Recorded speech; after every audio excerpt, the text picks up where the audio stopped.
For centuries, this red highlighted island has been known as Great Britain, the United Kingdom, or simply the UK. Today, it's confined to just 94,000 square miles, but barely a century ago, it ruled over a quarter of the entire planet. From North America to Africa, the Middle East to South and East Asia, and all the way to Australia, its empire stretched so far that the sun never truly set on it. Few powers in human history have ever reached that scale. A dominion where sunrise and sunset both belonged to the same crown.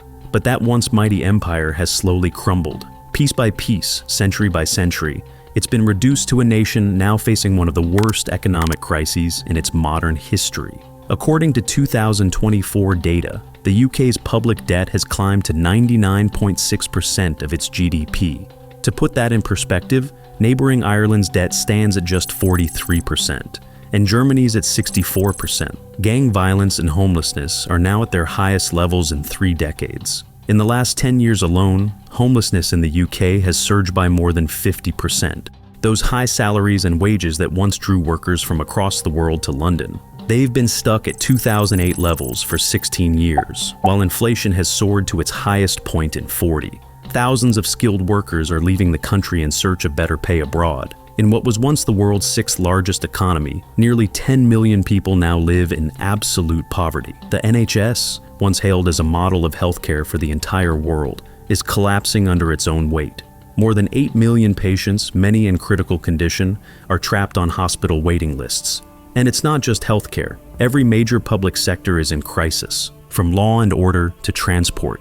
The result, the UK has become the worst performing nation in the developed world.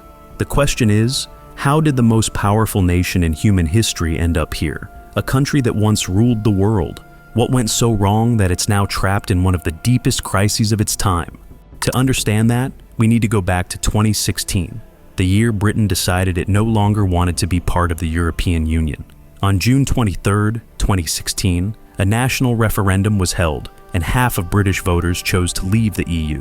That single moment marked a turning point, the beginning of the UK's economic decline. But before we go further, it's important to understand why the European Union was created in the first place. When World War II ended, Europe was exhausted, its cities destroyed, its economies shattered. The continent's leaders realized that if they kept fighting among themselves, their money and resources would forever be wasted on building armies and defending borders. Look at a map of Europe. It's a cluster of small, tightly connected nations. The leaders understood that as long as each country acted alone, there could never be lasting peace, and progress would remain impossible. That's why, in 1952, 6 nations, Belgium, France, Germany, Italy, Luxembourg, and the Netherlands, came together to form the European Coal and Steel Community. The goal was simple: rebuild their economies through cooperation. The results came almost immediately. After World War II, France needed coal and steel to rebuild its infrastructure. Germany, rich in both resources, sold them to France at remarkably low prices. The outcome benefited both sides. France got cheap raw materials, and Germany gained a reliable buyer for its resources. And because the two countries were geographically close, transportation costs were almost negligible. In the same way, countries like Italy, Belgium, the Netherlands, and Luxembourg gained direct access to the massive consumer markets of France and Germany. In short, these 6 nations began trading freely, without taxes, tariffs, or political disputes. And their economies took off at remarkable speed. The success of this experiment didn't go unnoticed. One by one, other European nations joined the community. By 1993, 12 countries had become members, and the European Union had emerged as one of the most powerful organizations in the world, a collective of modern superpowers bound by shared prosperity. The EU's biggest advantage was freedom, the freedom of movement, of trade, and of opportunity. Any citizen living in Europe could move to another member country to work, start a business, or buy a home, without restrictions. Goods, too, could flow freely across borders, with no extra taxes or fees. For example, a furniture manufacturer in Greece could easily sell his products in the UK without paying additional tariffs. And whenever Europe negotiated trade deals with countries outside the continent, it didn't do so individually. It negotiated as a united bloc. Naturally, that gave every member state far greater bargaining power on the global stage. But that raises a question. If being part of the European Union came with so many benefits, why did the UK choose to leave? The answer lies in three main reasons. First, Britain believed that the real benefits of the European Union were going to other countries, not to itself. Between 2012 and 2016, European nations caught around 750,000 tons of fish from British waters, while the UK, in return, caught only 90,000 tons from EU waters. Similarly, in 2013, the UK contributed £17 billion to the EU budget, but received only £6.3 billion in return. To many Britons, it felt like their country was being taken advantage of. Second, immigration. As more Eastern European countries like Poland, the Czech Republic, and Hungary joined the EU, millions of their citizens began moving westward, especially to the UK, in search of better jobs and higher wages. Between 2004 and 2021, Britain's foreign-born population rose from 5.3 million to 9.5 million. Then came the Arab Spring into the 2010s, triggering civil wars across the Middle East.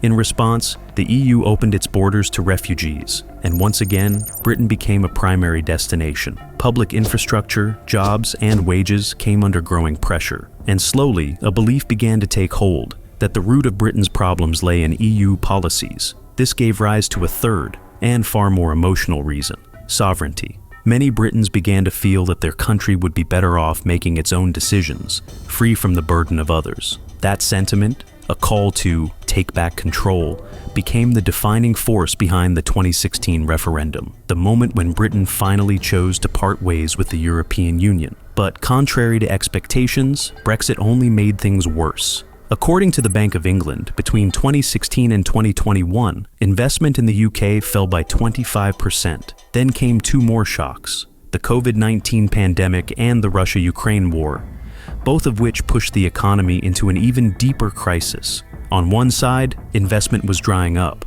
On another, Britain was sending billions in aid to Ukraine. And on top of that, energy sanctions meant it could no longer buy cheap oil and gas from Russia. Trade, too, took a major hit. Before Brexit, the European Union had been the UK's largest trading partner. Nearly 48% of all imports came from the EU, completely free of tariffs or duties. But after leaving, British goods could no longer move freely across European markets. In 2020, London tried to fix this by signing a free trade agreement with Brussels. But by then, the damage was already done. The UK's biggest weakness lies in the structure of its economy. It's service-based, not manufacturing-based. And the service sector is always the first to suffer during financial shocks. The 2008 global financial crisis had already shown this clearly. When markets in Europe and the US collapsed, manufacturing economies like China's managed to recover faster. Essential goods, water, soap, razors, kept selling, but industries built on finance and IT saw mass layoffs and closures. Manufacturing doesn't just offer more stability, it also creates far more jobs than services ever can. And post-Brexit, Britain was hit by another blow: a severe labor shortage. By 2024, the country faced a shortfall of over 30,000 nurses alone. At the same time, the pound's value was falling, investment was shrinking, money was leaving the country, and the government was running out of funds even for essential services like healthcare. To make matters worse, Europe no longer feels responsible for Britain's troubles. After all, the decision to leave was entirely Britain's own. Jobs are vanishing, inflation keeps climbing, and public anger is rising with it. Sometimes that frustration turns toward immigrants. Other times, it spills over onto people of different nationalities. The truth is, Britain hasn't faced conditions like this in generations. The outcome is clear. The United Kingdom is in a deep crisis. A mix of poor decisions and short-term thinking has brought a once world-dominating empire to its knees. And if things continue this way, we may soon witness, before our very eyes, the complete fall of the Great British Empire.